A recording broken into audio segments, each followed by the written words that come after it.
Kalau kita kembalikan ke normanya, kedaruratan kesehatan masyarakat itu udah ada akibat yang nyata.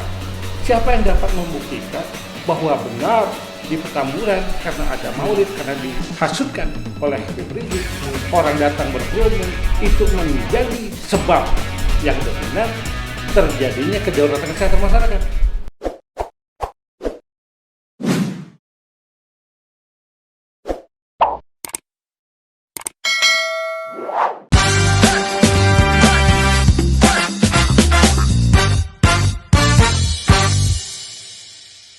Assalamualaikum warahmatullahi wabarakatuh, sobat RH sekalian.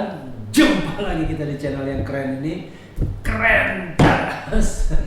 Kali ini saya ada tamu istimewa ya. Ini orang jemput kita dari Lahap ya, Sumatera Selatan, sama dengan saya.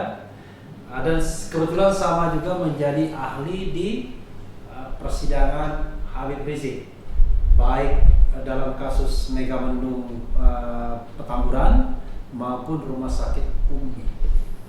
Beliau juga sebenarnya pengajar di Universitas Krishna Dwipayana. Beliau adalah Abdul Khair Ramadan. Assalamualaikum warahmatullahi wabarakatuh. Waalaikumsalam warahmatullahi wabarakatuh. Apa kabar? Sehat Bang Rafi? Sehat. Abdul Khair Ramadan. Biasa Dipanggil bisa Abdul, bisa Khair, bisa Ramadan. Oke, Bro Khair aja ya. Apa Khair? Khair. Khair baik artinya kan? Abdul itu hamba khair baik, Ramadan bulan yang penuh keagungan. Biasa ya. Hamba yang baik yang lahir di bulan Ramadan. Doa orang tua. Walaupun itu Arab Sendroyo. Iya.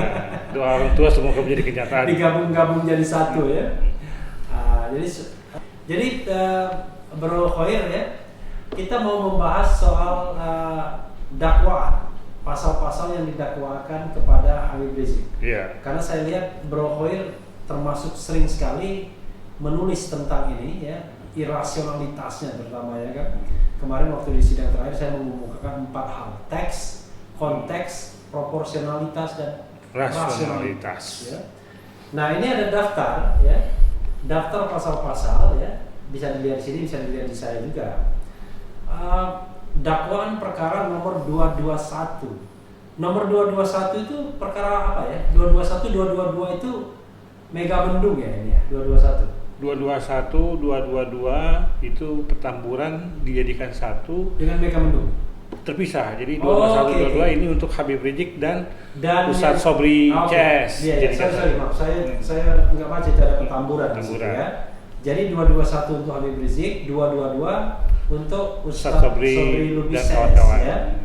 Nah, pasal yang dikenakan adalah pasal 160 KUHP, junto pasal 93 Undang-Undang Nomor 6 Tahun 2018 tentang kekarantinaan kesehatan, junto pasal 55 ayat 1 ke 1 KUHP, ini biasa ya sebenarnya. Yeah. Kemudian itu yang dakwaan pertama. Kedua, pasal 216 ayat 1 KUHP, junto pasal 55 ayat 1 ke 1 KUHP, atau ketiga pasal 93 Undang-Undang Nomor 6 Tahun 2018 tentang kekarantinaan kesehatan, junto pasal 55 ayat 1 ke 1 KUHP, atau keempat, luar biasa panjang ya. Panjang ini barang ya.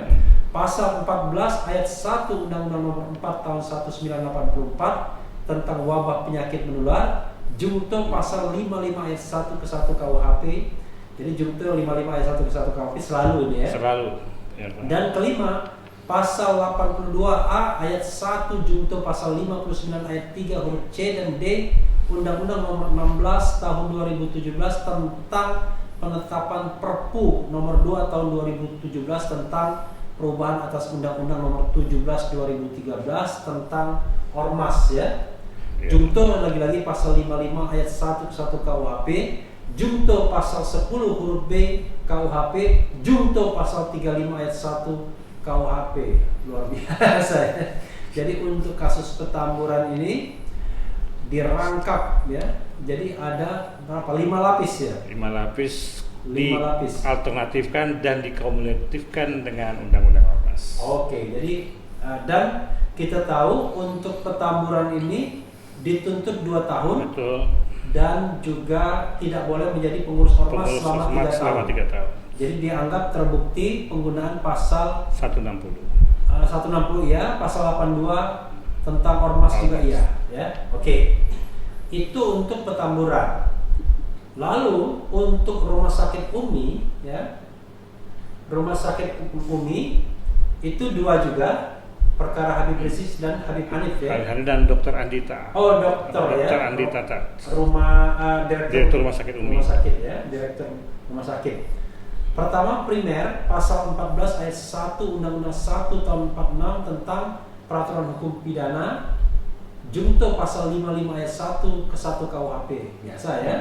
Dan ini ancaman hukumannya tidak tanggung-tanggung 10 tahun. Luar biasa, bayangkan. Hanya mengatakan kondisi kesehatan. Subsidiarnya pasal 14 ayat 2 Undang-Undang nomor 146 sama ya? Sama. Junto lagi-lagi pasal 55 ayat 1 ke 1 KUHP. Lalu lebih subsidiar pasal 15 Undang-Undang 1 tahun 46 tentang peraturan hukum pidana, junto pasal 55 ayat 1 ke 1 KUHP. Jadi ini sedang kita tunggu ya. Apa tuntutannya. Kedua, pasal 14 ayat 1 Undang-Undang nomor 4 tahun 84 tentang wabah penyakit menular, junto pasal 55 ayat 1 ke 1 KUHP. Atau ketiga, pasal 216 ayat 1 KUHP junto pasal 55 ayat 1 ke 1 KUHP. Jadi ada 3 lapis di sini ya. Betul. Jadi tadi 5 lapis, ini 3 lapis. Berikutnya adalah perkara Megamendung. Khusus Habib Rizik sendiri. Megamendung hanya Habib Rizik sendiri. Ya. Tunggal dan sudah dituntut 10 tahun Betul. ya. 10 bulan. 10 bulan ya.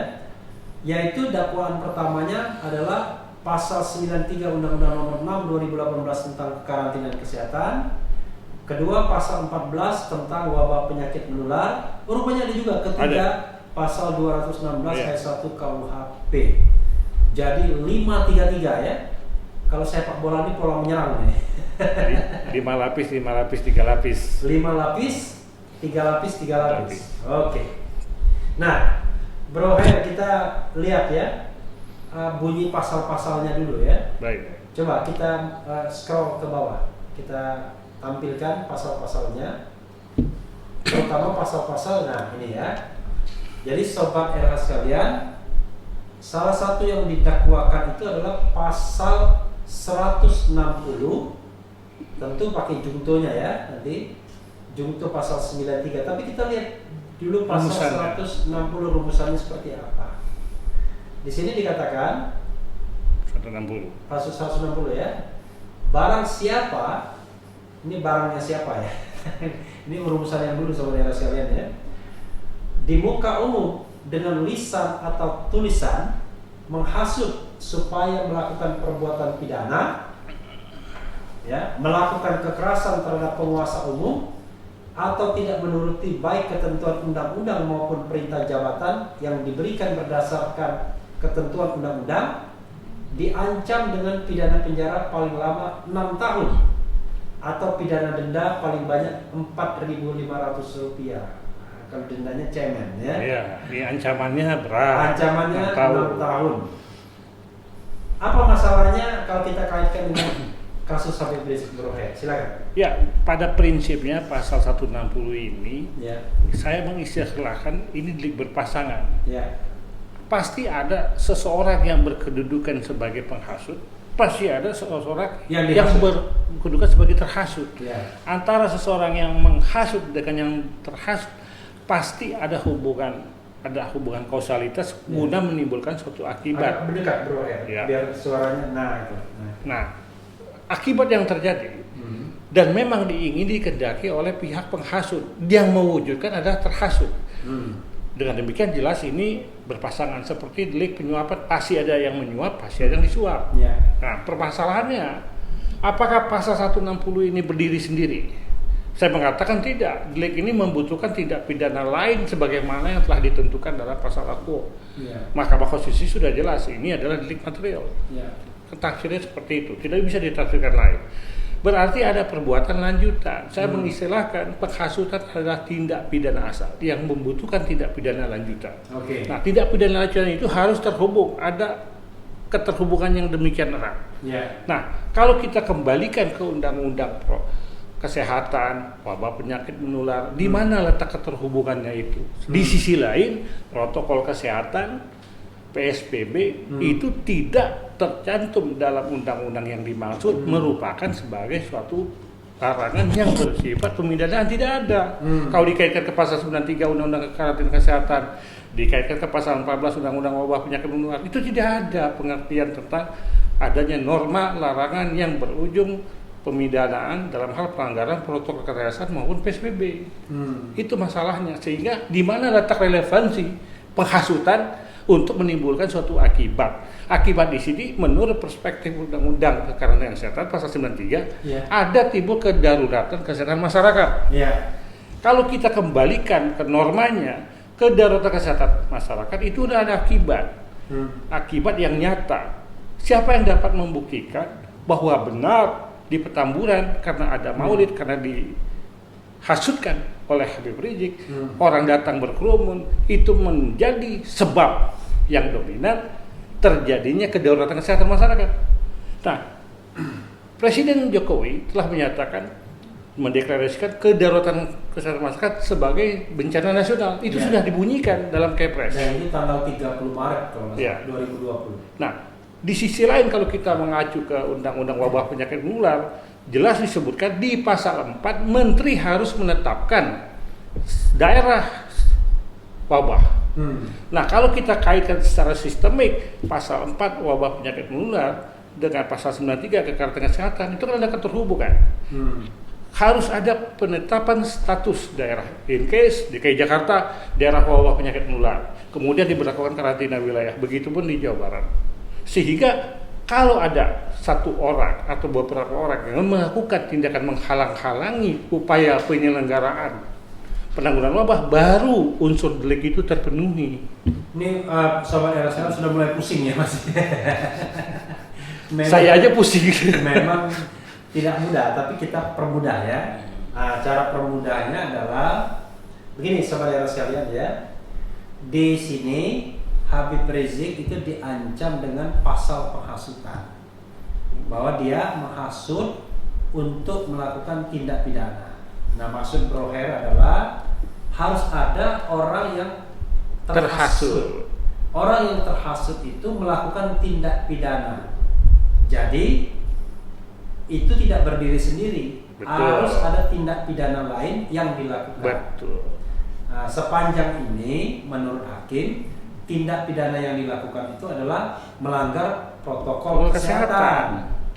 Ya, tetapi coba kita lihat pasal 93-nya. Coba lanjut. Kita lanjut pasal 93-nya. Ya kan? Ya. Nah, pasal 93 ini kita bacakan, nanti kita bahas.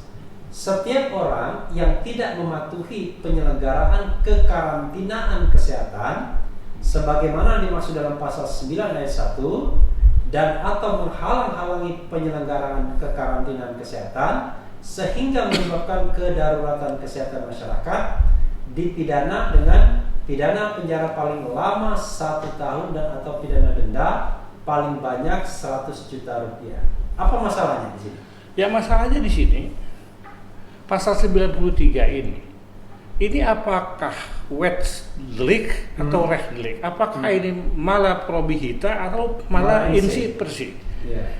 Kalau penafsirannya pemerintah dalam hal ini, gubernur telah mengeluarkan pergub.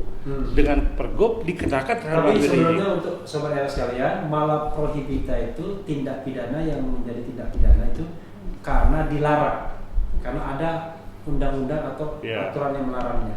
Kalau malah inse dari awalnya udah kejahatan. Memang sudah sebuah kejahatan seperti pencurian, perampokan dan lain sebagainya. Silakan. Ya. Nah, karena itu regulasi pergub kemudian menjadi dasar pengenaan pembayaran denda administratif. Ya. Pembayaran denda administratif tentu dimaksudkan bukan kejahatan, pelanggaran. Ya. Nah, kalau pelanggaran berarti tidak mematuhi penyelenggaraan kekarantinaan kesehatan, itu sudah selesai. Ya. Karena sudah nebis in idem, seseorang itu tidak dapat dituntut untuk 2 kali. Dan ini terkait dengan mematuhi penyelenggaraan kekarantinaan kesehatan. Nah, sekarang kita lihat dalam pasal 1 ayat 1 angka ke-1 penjelasan umum, kekarantinaan kesehatan itu adalah suatu upaya mencegah dan menangkal adanya kedaruratan kesehatan atau faktor-faktor yang menimbulkan resiko kesehatan. Berarti di sini kalau kita bicara penanggulangan dalam hal pencegahan dan penangkalan, itu yang dimaksudkan adalah karantina wilayah, bukan PSBB. Iya. Bukan PSBB. Bukan PSBB sepanjang. Kalau PSBB itu pendidikan sejarah perjuangan bangsa. PSBB. Kalau logikanya kan begini Bang Refli, Kalau kalau ditetapkan karantina wilayah, sudah pasti barang ini PSBB masuk. Tapi kalau ditetapkan PSBB, belum tentu karantina wilayah itu diselenggarakan. Kan seperti itu. Kalau ini kita tafsirkan adalah sebagai upaya sekaligus pencegahan dan penangkalan, cegah tangkal, berarti kekarantinaan yang dimasukkan di sini adalah karantina di pintu masuk wilayah negara, baik di pintu masuk udara, darat, laut, atau yang semacam dengan itu dilakukan karantina, termasuk karantina wilayah, sehingga berlakulah kegiatan penanggulangan yang dimaksudkan oleh pasal 9 terkait dengan ini. Kalau kita baca secara utuh rumusan pasal-pasal dalam undang-undang kekarantinaan kesehatan, sebenarnya pasal 93 ini dimaksudkan adanya suatu tindakan perbuatan yang menghalang-halangi terhadap penyelenggaraan kesehatan di pintu masuk negara yang 3 tadi, termasuk karantina wilayah. Dan ini termasuk juga karantina rumah ya, kalau misalnya ada rumah misalnya. Dan ini ditujukan kepada moda transportasi, apakah itu darat, laut, udara. Begitu banyak, catatan saya itu lebih 20 pasal yang menjelaskan tentang moda transportasi dalam kaitan untuk mematuhi penyelenggaraan kekarantinaan kesehatan. Jadi tidak berdiri sendiri yang namanya PSBB itu. Nah, kalau kita kaitkan ke pasal 14 ayat 1 Undang-Undang Wabah Penyakit Menular. Nanti dulu itu. Nah, biar sobat era juga paham ya kan. Terlalu cepat apa ya? Bukan terlalu cepat karena makin complicated ya. Saya ingin mempermudah ya. Jadi intinya adalah kalau kita kaitkan dari penghasutan, ya kan, jaksa penuntut umum mengatakan menghasut untuk melakukan ini, untuk melakukan pelanggaran ini.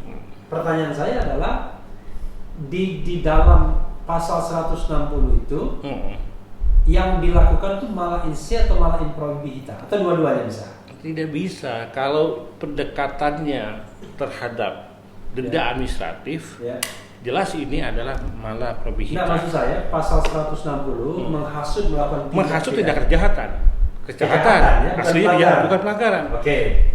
Berarti pertemuan antara 160 dengan 93 ini di mana korelasinya? Satu menghasut kejahatan, ternyata yang dihasut itu ternyata melakukan pelanggaran. Nah, itu maksud saya sobat era sekalian, tidak connect-nya itu. Tidak ketemu. Nah, apalagi ada lagi yang menjadi masalah adalah pelanggaran ini cuma diancam hukuman 1 tahun, tapi tindakan penghasutan 6 tahun. Jadi 6 tahun. Masa iya lebih besar yang tidak pidana asalnya? Gitu. Jadi nggak masuk akalnya ya. Jadi kalau kita menghasut orang untuk melakukan makar, wajar kalau ancaman hukumannya 6 tahun. Atau katakanlah tuntutannya menjadi 2 tahun, karena makar sendiri barangkali sampai 10 sampai 20 tahun atau bahkan hukuman seumur hidup. Nah, tetapi yang jadi masalah adalah ini dianggap menghasut untuk melakukan pelanggaran. Itu saja sudah tidak connect. Seperti tadi saya katakan bahwa delik hasutan ini dia tidak berdiri sendiri, membutuhkan tindak pidana lanjutan. Tindak pidana lanjutan dalam kasus ini yang dimaksudkan kan seperti 93. 93 ini tindak lanjutannya sampai 1 tahun. Nah, tindak pidana asalnya 6 tahun ini kan nggak masuk akal. Kemudian siapa yang menjadi pihak terhasut untuk tidak mematuhi penyelenggaraan kesehatan? Tidak ada Bang Refli fakta itu. Jadi artinya kalau misalnya kita pakai garis lurus, yang menghasut itu diancam lebih besar dibandingkan pelakunya. Padahal harusnya pelakunya kan. Di sisi lain tidak ada orang yang terhasut. Tidak ada, bisa dibuktikan bahwa ada orang yang terhasut. Tidak ada. Yang disidangkan sehingga pasal 160 bisa dipakai. Apalagi pasal 160 putusan MK mengatakan ini sudah materi. Jadi harus bisa dibuktikan kausalitasnya, bukan formil ya, bukan asal sudah melakukan dampaknya nggak penting dan lain sebagainya. Tapi ini harus ada garis lurus. Ada perbuatan menghasut, ada yang dihasut melakukan tindak pidana malah inse, barulah kena. Mudah-mudahan sobat era paham nih. Dan fakta menunjukkan di persidangan jaksa tidak mampu membuktikan hubungan sebab akibat itu, kausalitas itu, dan memang tidak ada pihak yang terhasut. Iya. Seharusnya kalau memang fair dimunculkan pada tahap penyidikan, dia ditersangkakan, kemudian didakwa sehingga berpasangannya itu ada. Iya. Nah, ini tidak ada. Ini kalau di perdata ini kurang pihak ini. Kurang pihak ya. Oke. Nah, kemudian dia juga menganggap bahwa melanggar ini juga. Pasal 160 melanggar pasal 93, tapi melanggar pasal 14 Undang-Undang Wabah Penyakit Menular juga. Iya. Nah, kita baca ya. Coba terus. Nah, ini. Ini ya. Barang siapa dengan sengaja menghalangi pelaksanaan penanggulangan wabah sebagaimana diatur dalam undang-undang ini, diancam dengan pidana penjara selama-lamanya 1 tahun dan denda 1 juta rupiah. Jadi kurang lebih sama. Ya. Ini pelanggaran juga. Iya. Jadi pidana menghasut untuk melakukan pelanggaran. Yang ancamannya cuma 1 tahun, 1 tapi tahun. penghasutnya 6 tahun. 6 tahun. Itu nggak masuk akal. Ya. Ya, terlebih lagi kekuatan berlakunya pasal 14 ini dengan mengacu kepada pasal 4 junto pasal 5, upaya penanggulangan wabah itu diatur secara rinci di pasal 5. Ya. Tidak pula di situ disebutkan adanya karantina wilayah, tapi dalam hal-hal terkait dengan PSBB memang dimaksudkan adalah sama. Namun demikian, Menteri harus menetapkan status daerah wabah agar dapat ketentuan penanggulangan wabah yang dimasukkan di pasal 5 itu terpenuhi. Ya. Apabila ada pelanggaran ketentuan di pasal 5, maka berdasarkan pasal 14 ini dianggap orang itu menghalangi pelaksanaan penanggulangan wabah yang tercantum dalam pasal Bro, jangan 5. lari-lari bro, takutnya Iya. Jadi sobat era sekalian ya, sama kurang lebih dengan pasal 93 tersebut. Tapi yang menarik adalah bahkan kalaupun dipisahkan kaitannya, jadi tidak ada kaitan pasal 160 dengan pasal 93 dan pasal 14 ini, maka sebenarnya bro yakin bahwa Habib Rizik pun tidak memenuhi ketentuan pasal ini kalau dia berdiri sendiri. Iya. Memang disebutkan di pasal 5 ada salah satu upaya penanggulangan itu bukan PSBB, karantina. Nah, kalau kita tafsirkan dengan undang-undang kekarantinaan kesehatan, maka pasti karantina ini karantina wilayah dan atau karantina di pintu masuk negara. Tidak ada PSBB. Oke, tetapi masalahnya adalah unsur menghalanginya itu Nggak ada. ya. Kemudian pelaksanaan penanggulangan wabah harus dinyatakan Ya, oleh keputusan Menteri. Oke. Balik lagi pasal 93, coba balik ke atas lagi. Di pasal 93, ya, di pasal 93 tidak ada upaya tidak mematuhi, ya kan? Tidak mematuhi itu kalau sudah diperingati tidak mematuhi. Ya tidak mematuhi. Oke. Sudah ada penetapan karantina wilayah, sudah ada penetapan daerah wabah. Nah, kemudian tidak ada upaya menghalang-halangi, Tidak ya ada. kan? Apalagi kalau ada kausalitasnya. Menyebabkan kedaulatan kesehatan Nah, itu masyarakat. pertama tidak ada lagi. Tidak ya. ada. Katakanlah masih dianggap ada upaya tidak mematuhi di awal. Tapi tidak mematuhi ini tidak terkait dengan menyebabkan kedaruratan timbul kesehatan. akibat. Iya, jadi kausalitasnya nggak ada.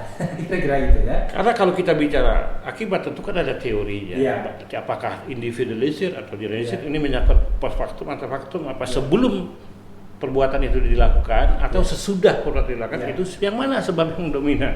Nah, kedaulatan kesehatan masyarakat presiden sudah mengumumkan. Kan itu. Jadi dalam sidang juga saya mengatakan bukan Habib Rizik dan atau kerumunan Megamendung atau Petamburan yang menyebabkan kedaruratan, tapi kedaruratan itu dinyatakan sendiri Presiden Jokowi. Ya. Jadi yang menyebabkan kedaruratan adalah COVID-19. COVID-nya itu. Sekarang kan kita berlogika lah. Ya.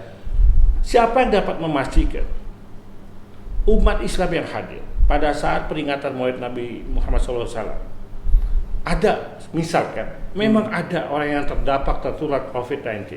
Ya. Tapi siapa yang dapat memastikan apakah benar dia tertular pada saat acara Maulid tersebut atau justru di tempat lain pada waktu yang lain sebelumnya dia sudah tertular? Ya. Kan Artinya, itu. karena ini pidana tidak boleh pakai hipotetis. Nggak boleh, harus faktual. pasti. Harus pasti. Rekening itu harus jelas, itu sungguh-sungguh terjadi.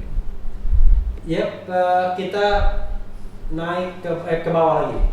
Jadi naik bawah, naik turun terus Iya. ini pasal ini saking tadi beratnya ada ini pasal. Tadi ada pasal ada 216. ya. 216.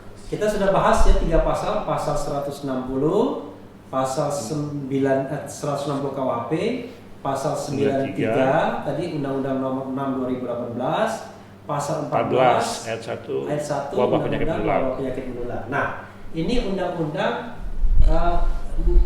ini KUHP ya, hukum pidana, kita bilang hukum pidana KUHP pasal 216 ayat 1. Kita bacakan ya.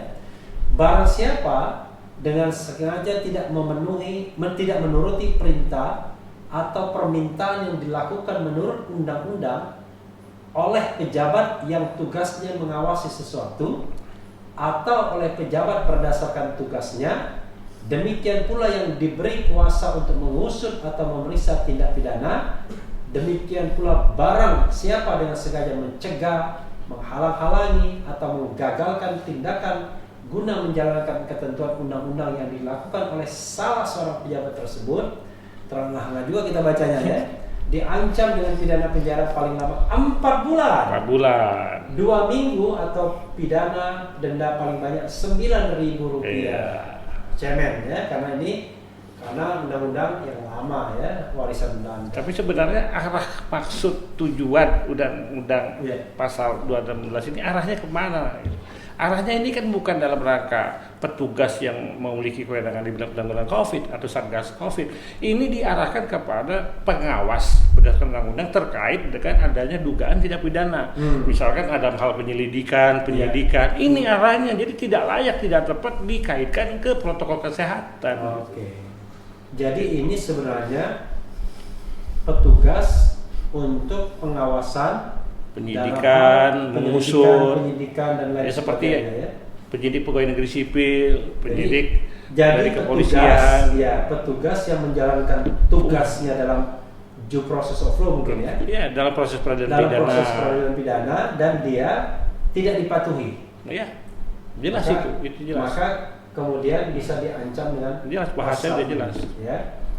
Jadi Karena bisa, mengusut atau memeriksa tindak pidana. iya, Itu udah jadi jelas. tidak bisa dikatakan bahwa Habib Rizik menghalang-halangi petugas. Ya, tidak ada kaitan. Iya, Tidak ada kaitan. karena petugasnya petugas COVID, bukan petugas yang sedang mengusut tindak pidana. Iya. Kecuali setelah kejadian itu ada petugas yang melakukan pengusutan tindak pidana, Dihalang-halangi.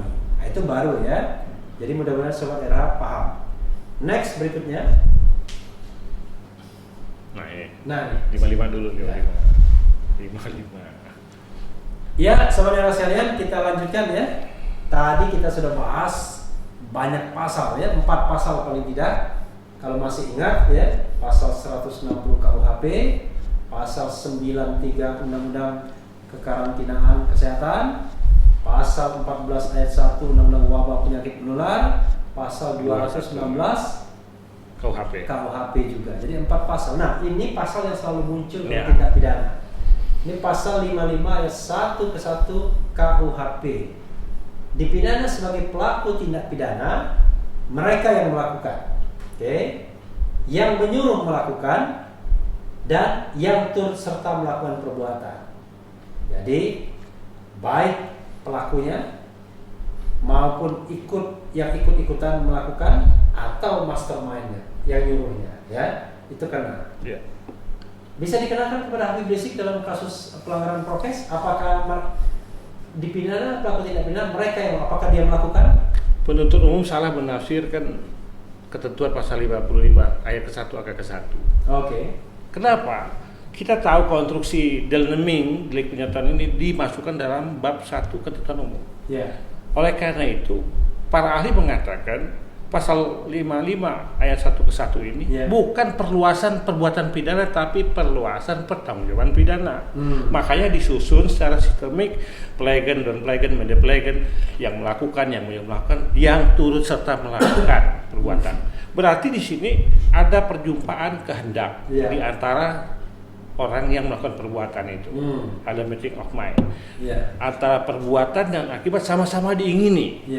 Bahkan diistilahkan ini ada dolus premeditatus, ada pemufakatan jahat. Nah, sekarang kita kembalikan ke pasal 60. Pasal 160 dia delik berpasangan.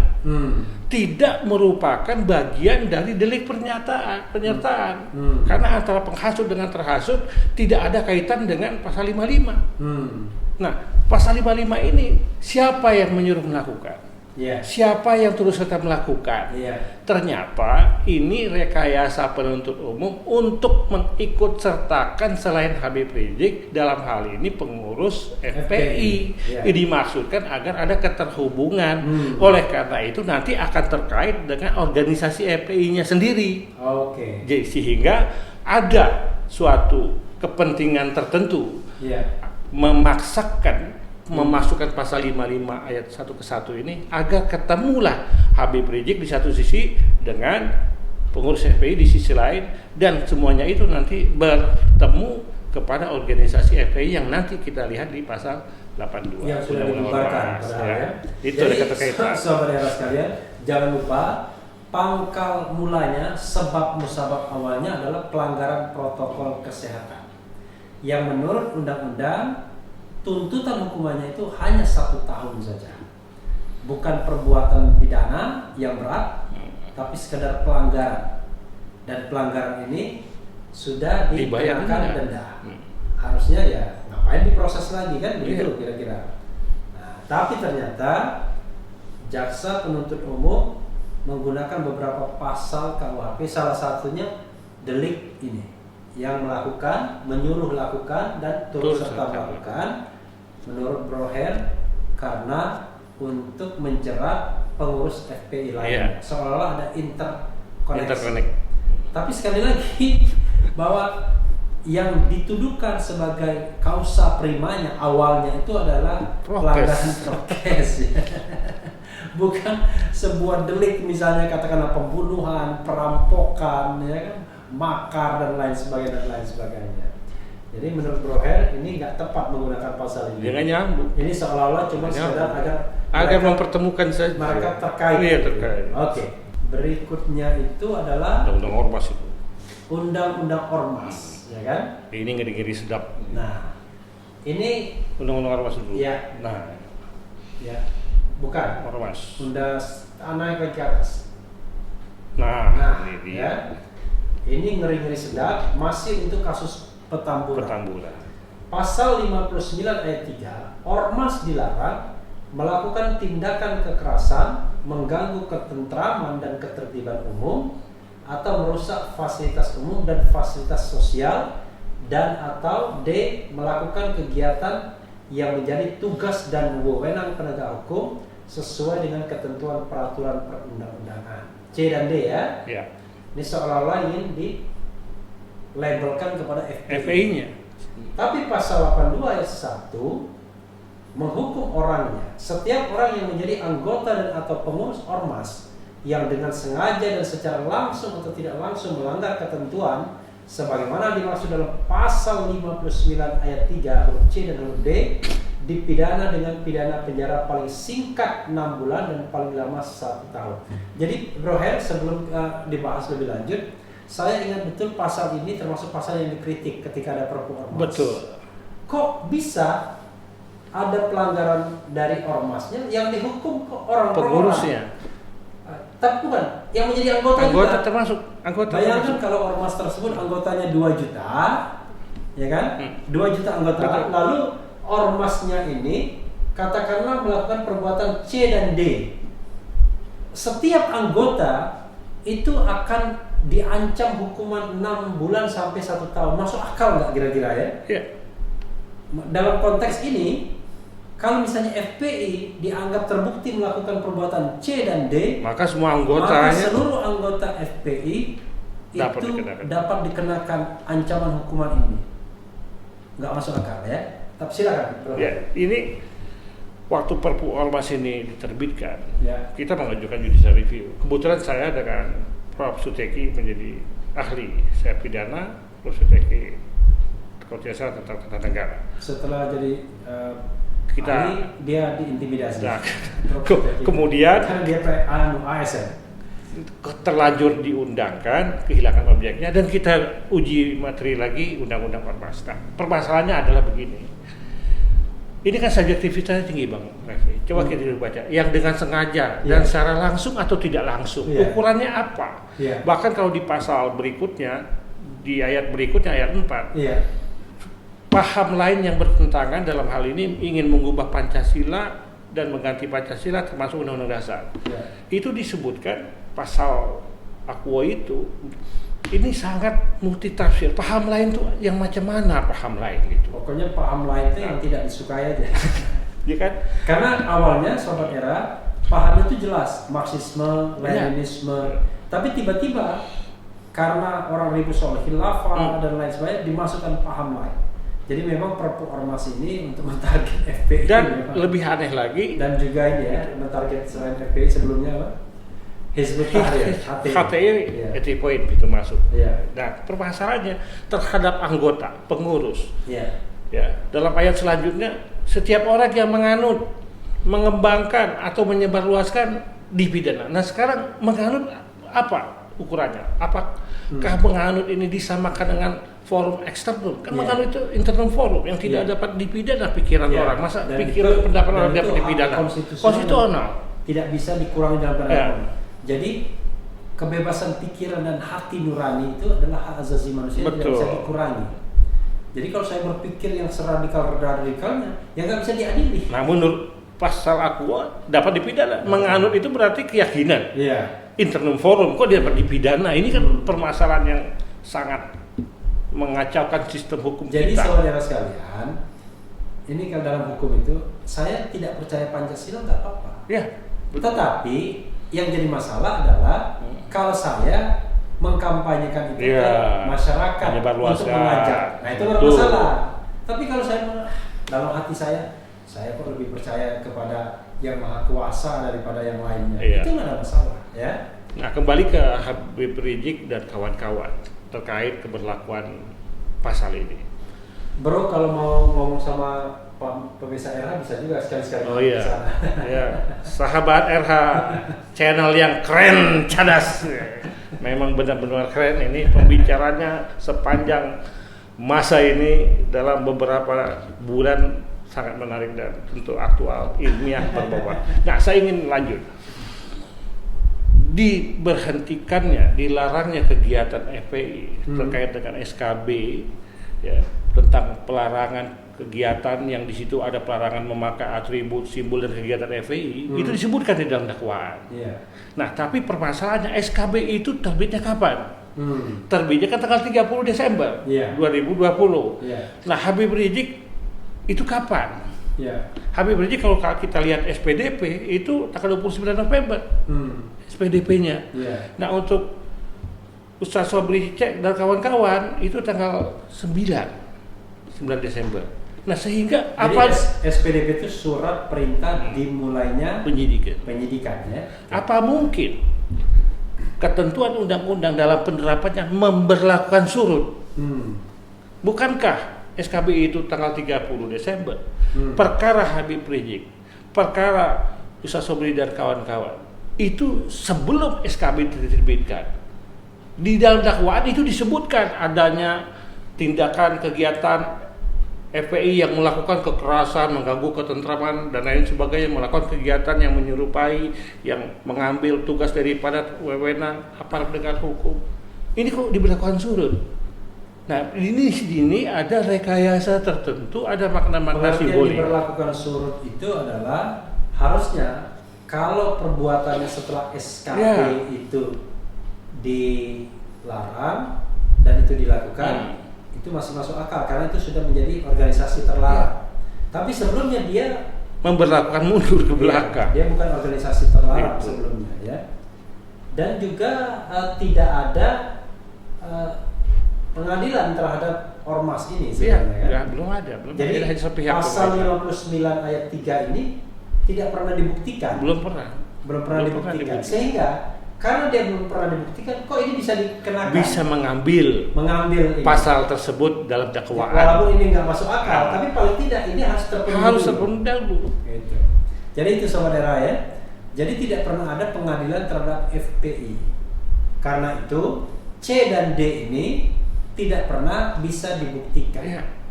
Nah, kecuali kalau ada pengadilan terhadap FPI, lalu ini terbukti C dan D, lalu orang-orangnya diberikan ancaman atau vonis 6 sampai 1 tahun, yang itu juga nggak masuk akal. Karena dibilang seluruh anggota ya.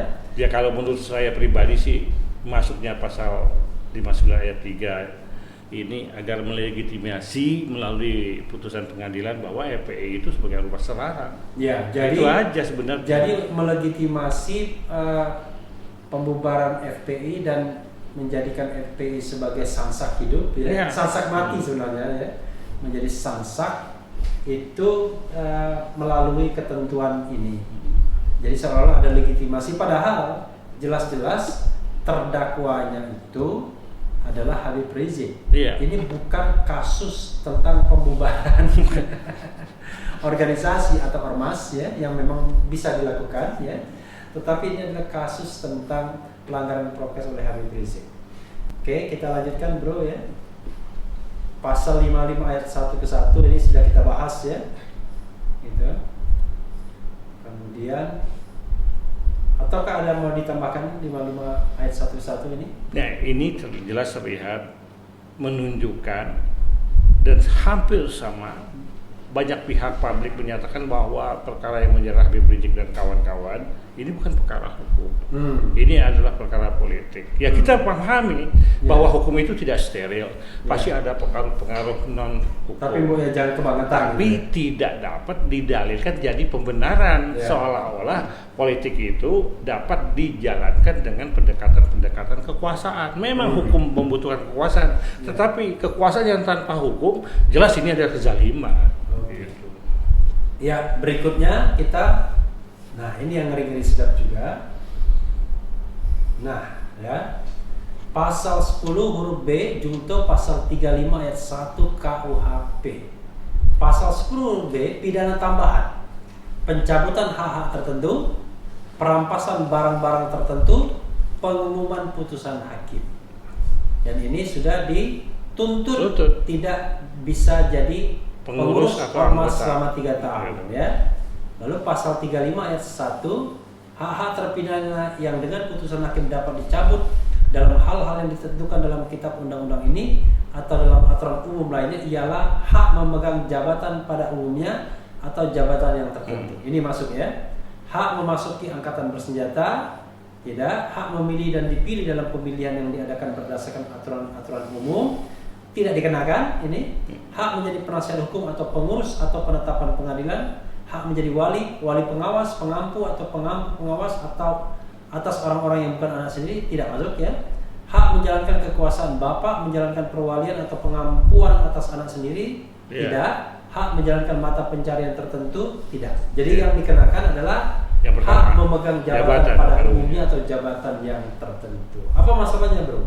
Ada makna-makna simbolik lagi. Ya. Pasti ini hubungannya dengan tahun politik, agenda politik 2024. Itu jelas kita sudah tahu itu. Ya. Dan masyarakat sudah memahami. Ya. Tetapi apa di sini yang menjadi dasar kebenaran penerapan pidana tambahan? Ya.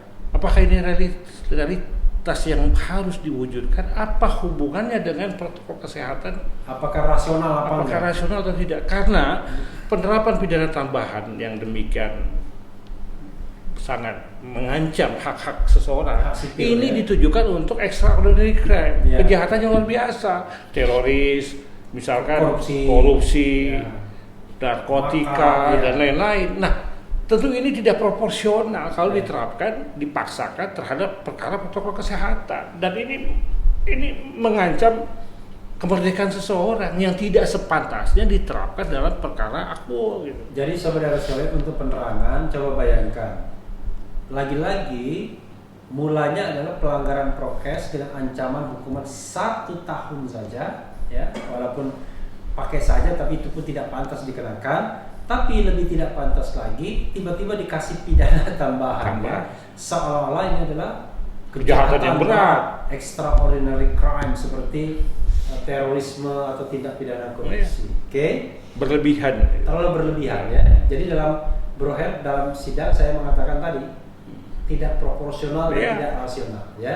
Tidak proporsional dan tidak rasional. Masa pelanggaran protokol kesehatan kok tiba-tiba diancam atau dikasih pidana tambahan tidak boleh ikut organisasi selama 3 tahun. Dan 3 tahun itu sobat era sekalian Bertemu. 2021 Bertemu. 2024 ya.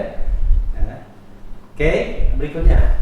Ini adalah Rumah sakit Umi ini. nah, ini ngeri-ngeri sedap sobat era sekalian.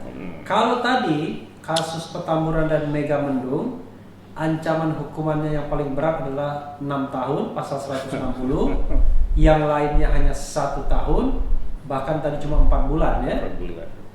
Tetapi tidak ada tambahannya ya, yaitu tidak boleh mengikuti organisasi sebagai pengurus organisasi selama 3 tahun. Kalau ini tidak tanggung-tanggung, ancaman hukumannya 10 tahun. Coba kita bacakan. Ini 14 ayat 1 yang mulai ngetren. Biasanya ditandem dengan undang-undang ITE ini ya. Biasanya mulai ngetren belakangan ini pemberlakuan pasal ini terhadap Jumhur Hidayat, Syahganda Nainggolan, Anton Permana juga ditandem Khairi dengan pasal Amri ini. yang di Ya. Medan, Yudi Samhudi. Iya, jadi mulai sering menggunakan pasal ini. Jadi pasal yang mulai hidup lagi ini. Pasal 14 ayat 1, barang siapa dengan menyiarkan berita atau pemberitahuan bohong dengan sengaja menerbitkan keonaran di kalangan rakyat, dihukum dengan hukuman penjara setinggi-tingginya 10 tahun. Jadi kita punya barang nih ya, kita siarkan untuk menimbulkan atau menerbitkan keonaran. Nah, apa masalahnya Bro Her dalam kasus ini dikaitkan dengan Habib Rizik? Ini harus terbit di sini timbul. Ya. Harus nyata konkret terjadi keonaran. Keonaran itu apa? Pembentuk undang-undang telah menafsirkan sendiri makna keonaran itu dalam penjelasannya, itu disebut kekacauan. Karena kegoncangan jiwa penduduk yang demikian hebat. Dan bersifat meluas. Kenapa meluas di sini? Pada saat Undang-Undang 1996 ini diterbitkan, dia baru berlaku di Pulau Jawa dan Madura. Berarti kegoncangan jiwa penduduk, kekacauan itu menunjuk secara meluas di wilayah Pulau Jawa dan Madura. Pada tahun yang sama keluar lagi PP memberlakukan di penambahannya di wilayah provinsi Sumatera. Berarti kalau ada kejadian harus ada perluasan kerusuhan, kekacauan di Pulau Sumatera. Nah, kalau demikian, ketika diberlakukan pada tahun 58 berlaku bagi seluruh Indonesia, berarti keonaran di kalangan rakyat, bahasanya rakyat ini, menunjuk kepada meluasnya keonaran kekacauan itu di berbagai wilayah Indonesia. Itu harus ada, karena pembentuk undang-undang telah menentukan penafsiran itu yang kita kenal dengan penafsiran otentik. Ada seorang ahli di sidang pengadilan mengatakan keonaran itu cukup 2 orang. Saya katakan dengan kawan-kawan ya, bisa terjadi keonaran 2 orang Bang Refli, tapi hanya di dalam rumah. Kenapa terjadi? Karena suaminya kawin lagi, pecahlah piring 2 lusin. Itu keonaran di dalam rumah, bukan keonaran di kalangan rakyat. Atau onar, tapi bukan terminologi hukum. Bukan terminologi hukum. Misalnya dasar rusuh, dasar onar, ya kan? Dan juga tidak dapat dikatakan ada keonaran, kebisingan, perdebatan di media-media. Tidak, ini keonaran secara nyata, secara faktual, fisik, fisik, bukan non fisik, bukan maya ya. Nah, ini jelas tidak ada keterhubungannya dengan apa yang disampaikan Habib Rizik. Sekarang pertanyaannya, apakah pernyataan Habib Rizik itu adalah perkataan yang bohong? Bohong di sini. Jadi kita saudara sekalian, tadi kita bicara akibatnya ya. Akibatnya justru nggak benar bahwa itu terjadi keonaran itu. Tapi masalahnya adalah apakah Habib Rizik itu menyiarkan berita bohong, pemberitaan bohong ya? Coba di sekarang saya contohkan ke diri saya. Ya. Saya diperiksa dokter. Ya. Beberapa hari kemudian saya merasakan sehat. Apakah kemudian saya menyatakan sehat? Saya merasa sehat dalam pengertian tentu pemahamannya saya terbebas COVID. Ya. Itu kan pikiran saya. Iya. Pikiran saya, pendapat saya pribadi. Tidak dapat dikatakan dengan perkataan saya, pernyataan saya itu adalah perkataan bohong. Kebohongan itu bukan menunjuk kepada makna kebohongannya, tapi dampak akibatnya menunjuk kepada hubungan kausalitas sebab akibat timbulnya keonaran. Di mana letak relevansinya perkataan Habib Rizik itu dengan terjadinya keonaran? Jadi paling gampang itu adalah daripada kita berdebat bohong tidak bohong, maka sesungguhnya kalau pasal ini ya onar saja, apakah Iya, terjadi onar. keonaran Betul. atau tidak. Nah, karena tidak jadi keonaran ya harusnya tidak bisa Tidak pidana. dipakai. Oke. Tadi faktual keonarannya. Tapi kita baca pasal 14 ayat 2 yang keonarannya ternyata dapat ya. Pasal 14 ayat 2. Barang siapa menyiarkan sesuatu. Jadi jangan lupa sobat era sekalian, ini primer, ini subsidiar, ini lebih subsidiar. Jadi ini ngerangkap-rangkap juga. Kalau ibarat bukan harimau, ini kagak dapat, ini. Kalau ini kagak dapat, ini semua diambil ya. Oke. Barang siapa menyiarkan suatu berita atau mengeluarkan pemberitahuan yang dapat menerbitkan keonaran di kalangan rakyat. Jadi yang dapat potensial. Sedangkan ia patut dapat menyangka bahwa berita atau pemberitahuan itu adalah bohong, dihukum dengan penjara setinggi-tingginya 3 tahun. Jadi kalau tadi memang intention mau bikin keonaran, sampaikan berita bohong. Tapi kalau ini ada berita dari pihak lain mungkin ya, lalu dia sampaikan, dia sesungguhnya tahu itu bisa bikin onar, tetapi tetap dia sampaikan. Betul. Apa masalahnya untuk Habib Rizik di sini? Ada inkonsistensi. Jaksa menerapkan 3 pasal ini secara sekaligus terhadap subjek yang sama. Terlebih lagi dikaitkan dengan delik penyertaan. Nah, tentu pasal 14, orang yang menyebarkan berita itu adalah dirinya sendiri dan dia yang membuat berita bohong. Kalau pasal 14 ayat 2, orang menyebarkan berita dari orang lain dan dia tahu orang itu berita bohong tapi dia tetap sebarkan. Patut diduga itu bohong. Dia patut diduga, bukan dari dia beritanya. Permasalahannya di sini tentu, ini kan ada kata dapat, berarti bukan imperatif, fakultatif, potensi. Potensi juga harus jelas. Harus jelasnya di mana. Nah, sekarang kita lihat struktur pasal 14 ayat 1, ayat kedua dan pasal 15. Ini ditujukan bagi pasal 15 kita bacakan dulu gitu ya sekalian. Barang siapa menyiarkan kabar yang tidak pasti atau kabar yang berkelebihan atau yang tidak lengkap, sedangkan ia mengerti setidak-tidaknya patut dapat menduga bahwa kabar demikian akan atau mudah dapat menerbitkan keonaran di kalangan rakyat, dihukum dengan hukuman penjara setinggi-tingginya 2 tahun. Jadi ini kurang lebih dari orang lagi ya, tapi itu nggak lengkap, berlebihan, tidak pasti dan dia menduga itu dapat memunculkan keonaran. Dia sebarkan. Oke. Jadi pasal 2 dan pasal 14 ayat 2 dan pasal 15 kurang lebih sama, kurang lebih ya, mirip-mirip ya. Ya, jadi saya tegaskan lagi, kalau pasal 14 sudah jelas. Dia pembentuk berita bohong, dia menyebarkan. Kalau ayat 2 dia dapat dari orang lain tapi dia tahu itu bohong, dia sebarkan. Nah, pasal 15 ini disebutkan dalam penjelasannya itu adalah kabar angin. Jadi tidak tahu sumbernya dari mana. Sehingga dia tetap menyebarkan, tapi setidak-tidaknya dia patut menduga atau menyangka. Nah, pembentuk undang-undang merumuskan pasal ini dalam kepentingan untuk pribadi atau untuk kepentingan masyarakat atau untuk kepentingan negara. Konstruksinya apakah individual belangan, sosial belangan atau stats belangan. Nah, karena ini terkait dengan pemerintahan yang baru merdeka, ada ancaman kembalinya nikah yang benar-benar dia membonceng Inggris dan adanya kerusuhan, perlawanan, ditambah lagi PRRI permesta, maka tidak lain tidak bukan pasal 14 ayat 1, pasal 14 ayat 2, pasal 15 ini untuk kepentingan negara, dalam hal ini ketahanan nasional, dalam hal ini keamanan dalam negeri, security. Apa kaitannya dengan protokol kesehatan?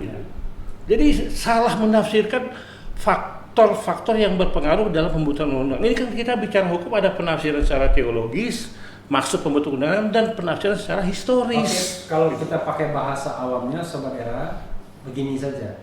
Saya bilang bahwa kondisi badan saya sehat-sehat saja. Tiba-tiba saya diancam dengan hukuman penjara 10 tahun. Karena kebohongan. Masuk akal enggak ya? Padahal untuk mengatakan sehat dan tidak sehat itu kan relatif juga sebenarnya. Saya lagi batuk, tapi ditanya gimana apakah selagi sehat, saya bisa mengatakan saya sehat.